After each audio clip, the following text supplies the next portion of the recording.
ત્યારે એમના પ્રોફેસર હતા એક ઇંગ્લિશના, એમને બહુ જ ચીડ સ્વામી વિવેકાનંદથી. તો એક વખત એ કેફેમાં જમવા જાય છે, તો સામે જ એના પ્રોફેસર બેઠા હોય છે. તો એમના પ્રોફેસર વિવેકાનંદને એવું કહે છે કે હંસ અને સુવર એ બે ભેગા ના જમે, ભેગા ના બેસે. તો વિવેકાનંદ કહે છે કે તો શું તમે એવું કહો છો હું ઉડી જાઉં? એટલે પ્રોફેસરને એવું છે કે હું આનું અપમાન કરું, અને આને પોઝિટિવલી એ વાતને લીધી. પછી એક બીજો પ્રસંગ છે કે એક વખત ક્લાસમાં ટેસ્ટ લે છે. હવે સરને તો ચીડ હોય છે એટલે એ મોકો શોધતો હોય કે ગમે તે રીતે આને હું પરાસ્ત કરું. ટેસ્ટ લે છે, આન્સર શીટ આપે છે, લખીને વિવેકાનંદ સરના ટેબલ પર મૂકે છે. સર ચેક કર્યા વગર નીચે ઇડિયટ લઈને પાછી વિવેકાનંદને આપે છે. તો વિવેકાનંદ પાછા સર પાસે જાય છે અને સરને કહે છે કે સર તમે તમારું નામને સહી તો કરી દીધી પણ માર્ક્સ તો લખ્યા નહીં. આને કહેવાય પોઝિટિવ એટીટ્યુડ. આપણે કોઈ પણ જીવન ચરિત્ર લો ને કે જે સક્સેસફુલ છે, તો દરેક ચરિત્રમાંથી ખબર પડશે કે તેમના જીવનનો એક ગુણ એટલે સકારાત્મકતા. લોકો શું કહેશે, શું વિચારશે, એ આપણે વિચારીશું તો એ બિચારા શું કરશે? એ એક જ કામ છે જે એ લોકો પ્રામાણિકતાથી કરે છે, આપણી પીઠ પાછળ આપણે બુરાઈ કરવાની. એ કામ તો એમને કરવા દઈએ, બાકી બીજું તો એ લોકો પાસે કશું કામ હોતું નથી. અને સાતત્યની વાત એ છે કે જેટલી બુરાઈ તમારી પીઠ પાછળ થાય ને એટલા તમારા સદગુણમાં ઉમેરો થાય, તમારા પાપ ધોવાય. આ સાતત્ય છે. માટે કોઈક તમારી પીઠ પાછળ બુરાઈ કરે ને તો ક્યારેય દુઃખી નહીં થવાનું. અને હકીકત એ છે કે સકારાત્મક બોલવાવાળા કરતાં જે નકારાત્મક આપણા વિશે બોલે એ જ લોકો આપણા જીવનમાં પ્રેરણા પૂરી પાડતા હોય છે. આપણે ઉશ્કેરાઈ ક્યારે? જ્યારે કોઈક આપણા વિશે ખોટું બોલે ત્યારે આપણે મનોમંથન શું કરીએ કે હવે તો હું આને બતાવી જ દઉં કે હું શું છું, હે ને? અને પછી આપણે પ્રયત્નશીલ થઈએ અને એક મુકામ પર પહોંચે. તો જે વ્યક્તિ તમને ઉશ્કેરતા હોય ને એને તો ખાસ ધન્યવાદ માનવાનો કે થેન્ક યુ સો મચ કે તમારા લીધે અમે આ મુકામ પર છે. એટલે પેલો વિચારમાં પડી જાય કે હવે મારે આની બુરાઈ કરવી કે ના કરવી, કારણ કે મેં બુરાઈ કરી ત્યાં તો આ લેવલે પહોંચી ગયો, હજુ કરીશ તો ક્યાં પહોંચશે? એટલે આ છે પોઝિટિવ એટીટ્યુડ. આપણે ઈચ્છીએ નહીં તો કોઈની તાકાત નથી કે આપણે પરેશાન કરે, પણ આપણે જ એમને આપણી લાઈફમાં આપણી જાતને પરેશાન કરવા માટે ઇન્વિટેશન આપીએ છીએ. એક વખત એક 14-15 વર્ષની દીકરી એની માતાને કહે છે, એક ઉદાસ બેઠી હોય છે, એટલે માતા સહજ ભાવે પૂછે છે કે બેટા શું થયું, કેમ આટલી ઉદાસ છે? ત્યારે એની માતાને એ દીકરી કહે છે કે મમ્મી, કોઈ પણ વ્યક્તિ છે ને આપણે કંઈક કહે ને આપણા વિશે ખરાબ બોલે તો સતત એ જ વાત મગજમાં ફર્યા કરે છે, અને એ વાત જ્યારે યાદ આવે ને ત્યારે બહુ દુઃખ થાય. ત્યારે એની માતા છે ને એને કહે છે કે ચાલ આજે હું તને એક જોક્સ કહું. પછી એની માતા એ દીકરીને એટલો સરસ જોક્સ કહે છે ને તો દીકરી બહુ જ હસે છે. પછી એ જ જોક્સ ફરી રિપીટ કરે છે. ત્યારે દીકરી હસે છે પણ થોડુંક હસે છે. પછી ત્રીજી વખત એ જ જોક્સ રિપીટ કરે છે. ત્યારે દીકરીને બિલકુલ હસવું નથી આવતું. ત્યારે એની માતા કહે છે, જોયું બેટા, હસવાની ગમે તેટલી સરસ વાત હોય છતાં પણ આપણને વારંવાર એ જ વાત કહીએ ને તો હસવું નથી આવતું. તો જે વ્યક્તિ આપણા માટે નકારાત્મકતા સેટ કરી જ દીધી છે એ વ્યક્તિની વાતોને વારંવાર યાદ કરીને રડવાનું શા માટે? જીવનમાં બે વર્ગ હોય. એક વર્ગ એવો હોય કે જે આપણે પસંદ કરતો હોય, એક વર્ગ એવો હોય કે જે આપણે પસંદ ના કરે. કોઈ વ્યક્તિ સંસારમાં એવું નથી સર્જાણું કે જેને બધા જ પ્રેમ કરતા હોય. એક વર્ગ પસંદ કરવાવાળો છે, એક ના પસંદ કરવાવાળો છે. હવે જે ના પસંદ કરવાવાળો છે ને એ લોકો આને એવોર્ડ લેવાનો હોય છે કે આની નિંદા કરીને હું કોઈક એવો એવોર્ડ આવે તો એવોર્ડ લઈ લઉં, એટલે એના માટે જ સતત પ્રયત્નશીલ હોય, હે ને? એ લોકોને તો અગરબત્તીમાં ધુમાડો જ દેખાય, સુગંધ ન દેખાય.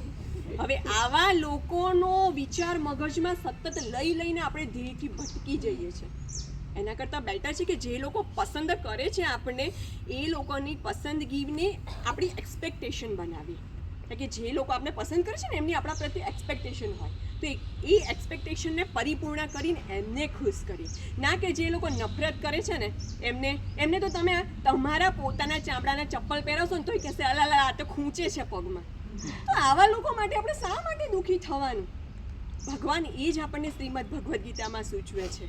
શ્રીમદ ભગવદ્ ગીતાના 18 અધ્યાયના 700 શ્લોકમાં ભગવાને આપણને ધર્મ જ શીખવ્યો છે.